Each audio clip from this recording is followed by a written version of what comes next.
কিসের মেয়ে সুন্দর? মেয়ে সুন্দর কাকে বলে জানো? চোখ হবে বড় বড়, লাইক রসগোল্লা সাইজ। ওয়েট হবে 55+, নট শর্টকে। আর হাইট হবে 5.4 inch, not heel size and not Lilliput. অভির কথা শুনে তার বোন অর্পা বলল, তোর কী সব চয়েস ভাইয়া? চোখ হবে রসগোল্লা সাইজ? এই রসগোল্লা সাইজ মানে বুঝিস?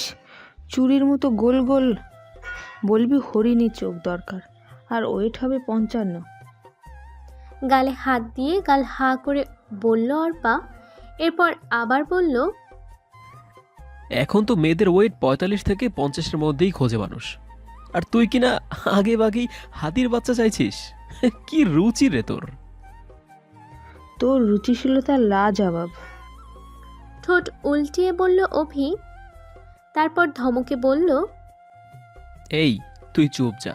আমার বউ যে হবে তাকে এমনই হতে হবে। আর যদি না হয় তাহলে আমি ওকে আমার বিছানার চাদর ধোয়া ছাড়া আর কোনো কিছুই করতে দেব না, বলে দিলাম। দুই ছেলেমেয়ের কথা অতক্ষণ আমিনা বেগম বসে বসে গিলল।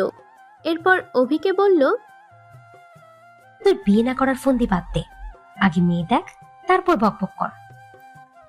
আমিনা বেগম মেয়ের ছবি অভির হাতে দিতে গেলে অর্পা ছো মেরে ছবিটি নিয়ে বলল, আজকাল কেউ এইভাবে ছবি দেখে না মা। তো কিভাবে দেখে? আরে তুই কিছু বুঝবি না। এই ভাইয়া, তুই মেয়ের প্রোফাইলে যা। ওখানে প্রোফাইলে মেয়ের ছবি দেয়া আছে। আজকাল ফেসবুকে ছবি দেখে মানুষ। অর্পা নিজের ফোন থেকে মেয়ের প্রোফাইলে ঢুকে তার প্রোফাইল পিকচার অভির সামনে মেলে ধরলে পিকচারে দুটো মেয়ের ছবি।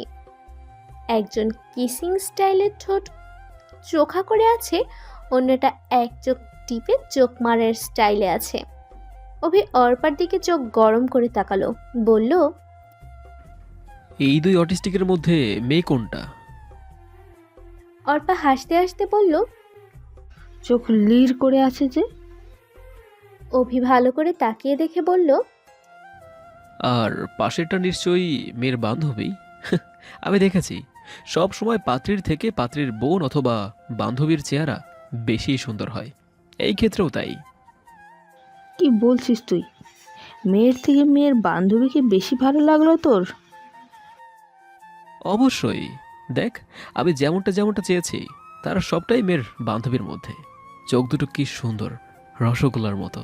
আর স্বাস্থ্যও মাশাল্লাহ। মেয়ের থেকে ফিট, শুধু হাইটটা বুঝতে পারছি না। অভি ফটোটা মায়ের সামনে মেলে ধরে বলল, তবে আমি মেয়ের বান্ধবীকেই বিয়েটা করি। দেখো, তোমার চয়েস থেকে আমার চয়েস কত বেটার। আমিনা বেগম বসা থেকে দাঁড়িয়ে খুব কড়া কণ্ঠে বলল, এক থাপ্পড়ে তোমার দাঁত ফেলে দেব আমি। আমি সিলেক্ট করি পাত্রী, আর আমার ছেলে সিলেক্ট করে পাত্রীর বান্ধবী। আজকে সন্ধ্যায় মেয়ের সঙ্গে দেখা করতে যাবি। অভি নির্বাক চোখে মায়ের যাওয়ার দিকে তাকিয়ে থাকলো।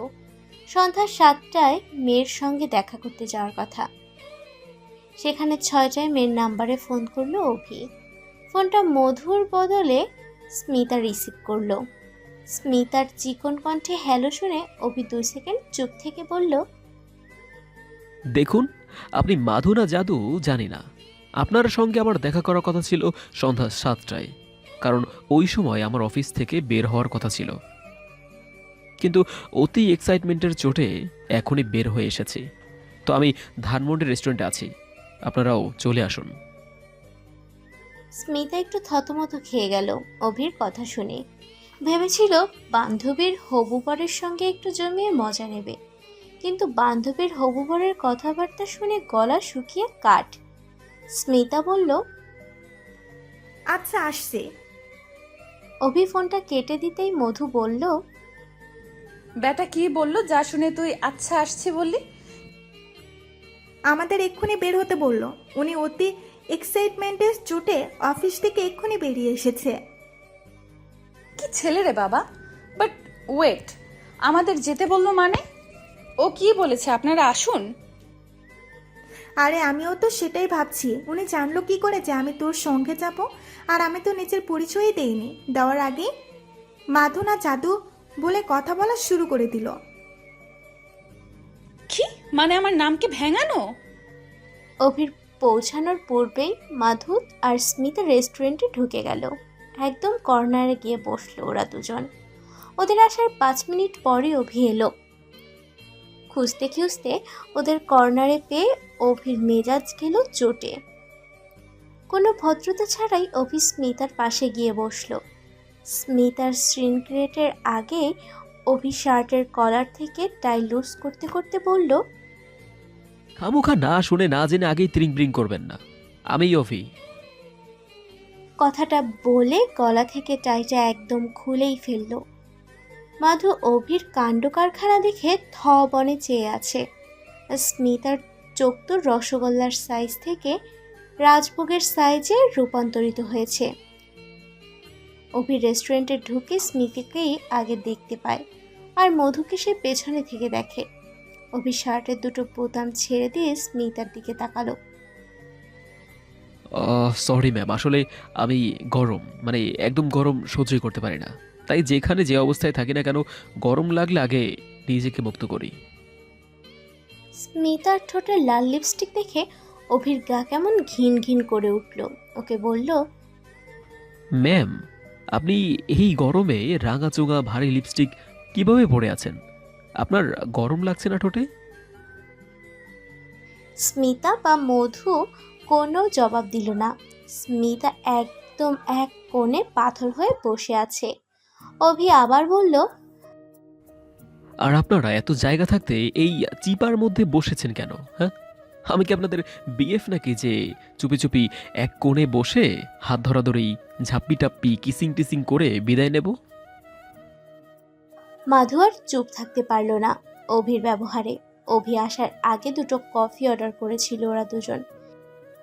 টেবিলের উপর 5 টাকার একটা কয়েন সহ আরো 160 টাকা রেখে অভির দিকে চোখ গরম করে তাকিয়ে স্মিতাকে বলল, স্মিতা, ওট, আমি বাসায় যাব।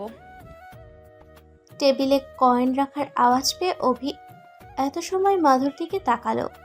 এদিকে স্মিতা বের হওয়ার জন্য উঠে দাঁড়ালেও দেয়ালের মতো হয়ে অভির বসে থাকার জন্য আর বের হওয়ার সুযোগ পাচ্ছে না। মুখ কালো করে স্মিতা তাকিয়ে থাকলো অভির দিকে। মাধুর দিকে পলকহীন চোখে তাকিয়ে স্মিতাকে হাতের ইশারায় দাঁড়াতে বলল। এরপর নিজেই উঠে দাঁড়িয়ে স্মিতাকে বের হওয়ার সুযোগ করে দিল। ততক্ষণে মাধুও উঠে দাঁড়িয়েছে যাওয়ার জন্য। স্মিতা বেরিয়ে যেতেই অভি মাধুর সামনে গিয়ে দাঁড়ালো। কেমন মুগ্ধ চোখে তাকিয়ে অভি মাধুকে বলল, মাধু, রাইট? মাধু কি জবাব দেবে ভেবে পেল না। অভি খুব শান্ত ছেলের মতো হয়ে মাধুর সামনে হাত জোর করে বলল, আমি দুঃখিত মাধু, আমার ব্যবহারের জন্য। 5টা মিনিট বসে কথা বলতে পারি আপনার সাথে? অভির ভদ্র আচরণ দেখে স্মিতা মাধুকে ইশারায় বসতে বলল। মাধু বসলো। পাশে এসে স্মিতাও বসলো। অভি মাধুর মুখোমুখি বসে বলল, আপনি এখন কি করছেন মাধু? বিবিএ ফাইনাল ইয়ারে এখন। আপনি এখন কি করছেন? আমি আমার বাবার বিজনেস দেখাশোনা করি। ও আচ্ছা। আপনার কি আর কিছু জিজ্ঞেস করা বা কিছু বলার আছে? জি আছে। তবে বলে ফেলুন। মাধু একটু দম নিয়ে বলতে শুরু করলো, দেখুন, আমাকে আপনার পছন্দ হয়েছে কিনা জানি না, তবে আপনার বাবা মা খুব পছন্দ করেছেন আমাকে, কিন্তু আমি এই বিয়েটা করতে পারবো না। কারণ তো আছে নিশ্চয়ই, আমার ব্যবহারের জন্য নয় তো? না, আপনার জন্য নয়, আমার রিলেশন আছে আর আমি তাকে বিয়ে করতে চাই। তাহলে বাসায় বললেই তো হয়, আমাকে কেন বলছেন? বাসায় বলেছি, তারা কেউ রাজি নয়। ও, তাহলে ছেলে নিশ্চয়ই জবলেস। একদমই নয়, ও আপনার থেকেও অনেক হায়ার এডুকেটেড। ও থাকে আমেরিকা, মানে ও একজন আমেরিকান, বাঙালি নয়। অভিভ্রু কিঞ্চিত উঁচু করে লম্বা নিঃশ্বাস ছাড়ল। মাধু বলল, আগামী মাসেই ও দেশে আসবে আমাকে নিতে। রিলেশন নিশ্চয়ই ফেসবুকে নয়? জি, ফেসবুকেই। আর এই নিয়ে আপনি কোনো প্রশ্ন করবেন না। আপনাকে আমার বাসা থেকে সবাই পছন্দ করেছে। এখন আমাকে আপনার পছন্দ হলে বিয়ের ডেট ফাইনাল করে ফেলবে তারা, কিন্তু কিন্তু আপনাকে তো আমার পছন্দ হয়নি। কথাটা শুনে অপমানে থমথমে হয়ে গেল মাধুর মুখটা। মনে মনে খুশি হওয়ার কথা ছিল মাধুর, কিন্তু অভির ডিরেক্টলি রিফিউজড যেন মাধু মেনে নিতে পারছে না। অভি এবার স্মিতাকে বলল, আমি কি আপনার সঙ্গে 5 মিনিট কথা বলতে পারি? মানে একটু আলাদাভাবে, যদি আপনার আপত্তি না থাকে। স্মিতা ভ্যাবাচেকা খেয়ে মাধুর দিকে তাকালো। মাধু মুখে জোর করে হাসি টেনে বলল, ওর কোনো আপত্তি নেই। প্লিজ আপনারা কথা বলুন, আমি বাইরে দাঁড়িয়ে আছি। মাধু বাইরে এসেছে প্রায় 20 মিনিট হলো। ভেতরে ভেতরে প্রচণ্ড রাগ লাগছে মাধুর। 25 মিনিটের মাথায় মাধু দেখল অভি আর স্মিতা খুবই খুশি মুখে বেরিয়ে আসছে। মাধুর সামনে এসে অভি পকেট থেকে ওয়ালেট বের করে 5,000 টাকা নিল। তারপর মাধুর হাতে ধরিয়ে দিয়ে বলল, আসলে মেয়ের মুখ দেখলে নাকি দিতে হয়, সেই মেয়ে পছন্দ হোক বা না হোক। সো আসি, ভালো থাকবেন। আর আপনার কোনো চিন্তা নেই আমাকে নিয়ে। অপমানে মাধুর ইচ্ছে করছে অভির গালে ঠাটিয়ে দুটো চড় দিতে। অভি স্মিতার দিকে তাকিয়ে মিষ্টি একটা হাসি দিয়ে গাড়িতে উঠে গেল। মাধু স্মিতাকে নিয়ে রাস্তার পাশ দিয়ে হেঁটে যেতে যেতে প্রশ্ন করল ওকে, কি এমন কথা বলি ওই অসভ্য ছেলের সঙ্গে? 5 মিনিটের কথা বলে পাক্কা 20 মিনিট সময় নিলি। স্মিতা কেমন লজ্জা পেয়ে বলল, আমার না মুখে বলতে লজ্জা লাগছে, তুই বাসায় যা, আমি তোকে টেক্সটে জানাবো। মাধু একদম অবাক। পাশ থেকে গাড়ির হর্ন পেয়ে ফিরে তাকালো ওরা। অভি গাড়ি থামিয়ে স্মিতাকে বলল, ড্রপ করে দিতে পারি তোমাকে? স্মিতা আহ্লাদে আটখানা। অভি দরজা খুলে দিতেই স্মিতা দৌড়ে চলে গেল। পিছু ফিরে মাধুকে বলল, মাধু, তুই দাঁড়িয়ে থাকলি কেন? আয়। অভি বলল, আরে আসুন না, গাড়িতে উঠলে তো আর বিয়ে হচ্ছে না। মাধু স্মিতার দিকে চোখ মুখ শক্ত করে তাকিয়ে গাড়িতে উঠল। স্মিতাও পিছন সিটে বসতে গেলে অভি বলল, এই, তুমি আমার পাশে এসে বসো না, নাহলে তো আমাকে ড্রাইভার লাগবে। গাড়িতে উঠে অভি স্মিতাকে জিজ্ঞেস করলো, আম, তোমার ওয়েট কত? সরি, কিছু মনে করো না, এমনিতেই জানতে ইচ্ছে হলো আর কি। না না, কি মনে করব? 58। Wow, nice. মেয়ে তো হবে এমনই, দেখতে হবে তরমুজের মতো, মিষ্টি আর রসালো, যাতে খেতে মজা লাগে। অভির কথা শুনে স্মিতা খেলো ভীষণ। আর মাধুর লজ্জায় এমন অবস্থা যেন গাড়ি থেকে নেমে দৌড়ে দিতে পারলে রক্ষা। এই লজ্জার হাত থেকে স্মিতার বাসার সামনে এসে অভি গাড়ি থামালো।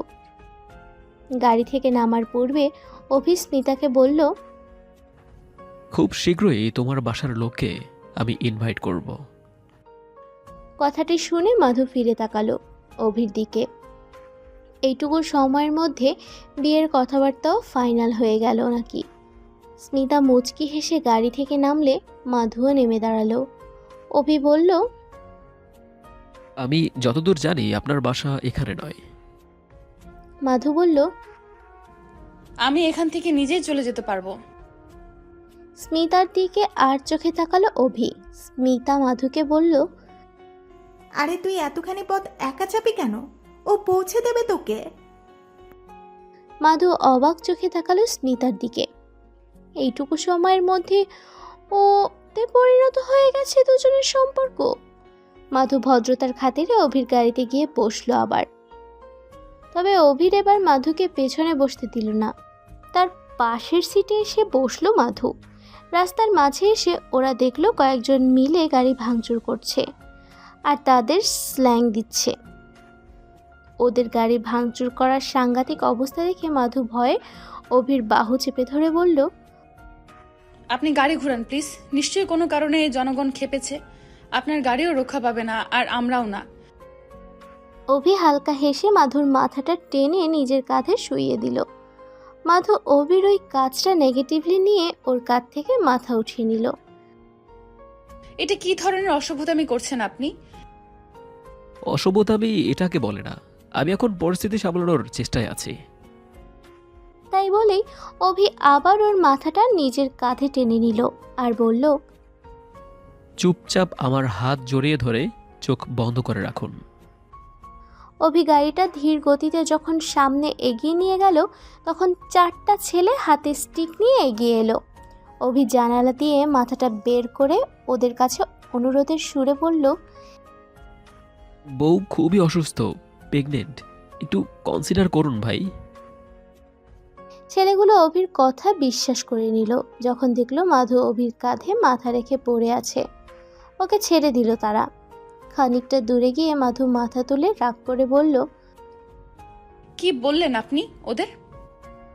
বললাম গার্লফ্রেন্ড প্রেগনেন্ট। কথাটি বলে দুষ্টু হাসি দিল অভি। গাড়িতে বসে আর কোনো কথা বলল না ওরা। মাধু ইচ্ছাকৃতভাবে অভির কথার কোনো প্রতিবাদ জানালো না, কারণ ও বুঝে গেছে অভির মুখ হলো বেসামাল। কথা বাড়িয়ে লজ্জা নেওয়ার কোনো মানেই হয় না। যত দ্রুত সম্ভব গাড়ি থেকে নামতে পারলে বাঁচে। মাধুকে বাড়ি পৌঁছে দিয়ে অভি বাড়ি চলে এলো। সিঁড়ি থেকে তাকে শার্টের বোতাম খুলতে খুলতে উঠতে দেখে আমিনা বেগম এগিয়ে এলো। কি রে, তুই কি রাস্তা থেকে টাই বোতাম খুলতে খুলতে এলি? না, তাই তো রেস্টুরেন্টে স্মিতার পাশে বসেই খুলেছি। ছেলে অভি স্বাভাবিকতা দেখে আমিনা বেগম ধরেই নিল সকালে তার ছেলে যা বলে বেরিয়েছিল নির্ঘাত সে তাই করে ফেলেছে। আমিনা বেগম রাগান্বিত গলায় বলল, স্মিতা মাধুর বান্ধবী না, তুই এর পাশে কেন বসেছিলি? সোফায় বসে পায়ের জুতা খুলতে খুলতে বলল, কথা বলবো তাই। তার মানে তুই স্মিতাকে পছন্দ করে এসেছিস? বিয়ের তারিখ ঠিক করো, একেবারে বিয়ের দিন বলবো। কথাটি বলেই অভি জুতা, মোজা, শার্ট আর টাই ড্রয়িং রুমে রেখেই নিজের রুমে চলে গেল। বাসর ঘরে মাধু এসেছে 10 মিনিটও হয়নি। অভি এসে বাসর ঘরে ঢুকলো হাফ প্যান্ট পরে খালি গায়ে। মাধুর মাথার অবস্থা এমনিতেই খারাপ, তার উপর অভি এত দ্রুত রুমে আসা আর ওর লুকআপ দেখে মাধুর ভিমরি খাওয়া উপক্রম। অভি মাধুর সাথে কোনো কথা না বলে, ইনফ্যাক্ট ওকে না দেখার ভান করে জলদি ওয়াশরুমে ঢুকে গেল। 10 মিনিটের শাওয়ার নিয়ে টাওয়াল পরে বেরিয়ে এলো। এসে দেখলো মাধু বিছানায় পা ঝুলিয়ে বসে আছে। মুখটা অন্ধকার করে অভি বলল, কি ব্যাপার, তুমি এখনো চেঞ্জ করনি নাকি আমি এসে খুলে দেব বলে আমার জন্য অপেক্ষায় আছো? কথাটি বলে ড্রেসিং টেবিলের সামনে দাঁড়িয়ে বডি স্প্রে গায়ে মাখতে মাখতে আবার বলল, দেখো, ওসব ভারী জিনিস আবার খুলতে গেলে ছিঁড়ে টিড়ে যাবে। তার থেকে তোমার খোলাটাই বেটার। আর হ্যাঁ, নর্মাল কিছু পরো, যাতে আমার সুবিধা হয়। মাধু চিল্লিয়ে বলে উঠল, কি বললেন আপনি?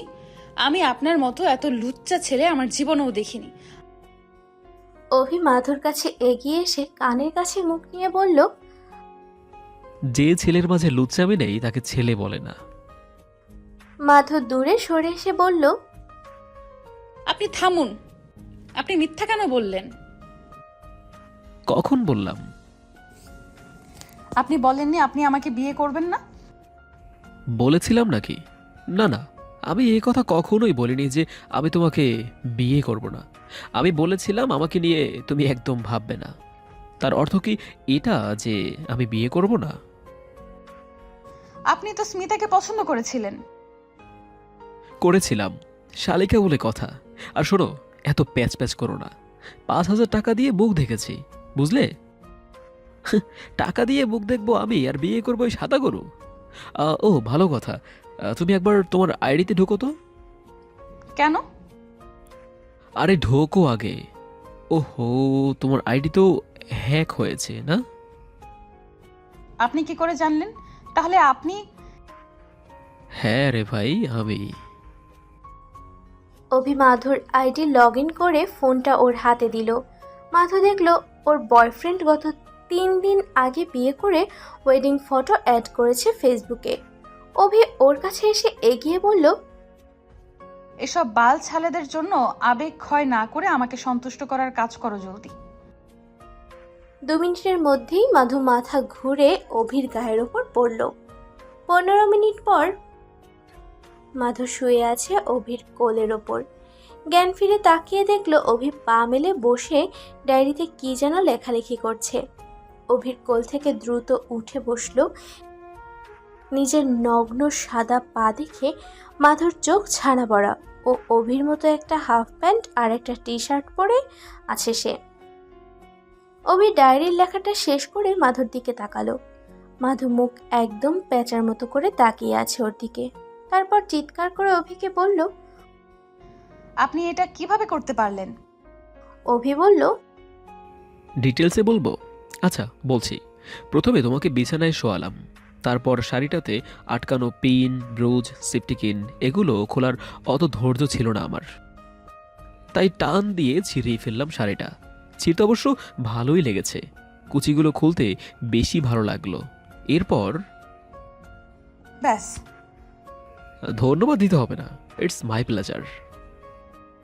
মাধু কেঁদে ফেলল। কাঁদতে কাঁদতে বলল, আমাকে কোথায় ফেলে গেলে আম্মু? অভি মুখটা অসহায়দের মতো করে মাধুকে টেনে নিল বুকে। মাধু কান্নাতে ব্যস্ত থাকায় কোনো রিয়েক্ট ছাড়াই অভির বুকে মাথা রাখলো। অভি আহ্লাদ করে বলল, ওহো, কাঁদে না বাবুটা। আমি তো শাড়িটা খুলে শুধু তোমার শরীরের তিলগুলো গুনে ডায়েরিতে নোট করেছি, আর তো কিছুই করিনি। মাধু কথাটা শুনে কান্না থামিয়ে পুতুলের মতো পুরো স্তম্ভ হয়ে রইল ওর বুকে। আর কোনো কথা বের হলো না ওর মুখ থেকে। অভি মাধুর মাথায় হাত বুলাতে বুলাতে বলল, মেয়ে তো হবে এমনই, শান্ত, চুপচাপ, ভদ্র। উফ, এভাবেই স্বামীকে সন্তুষ্ট করতে হয়। সমাপ্ত।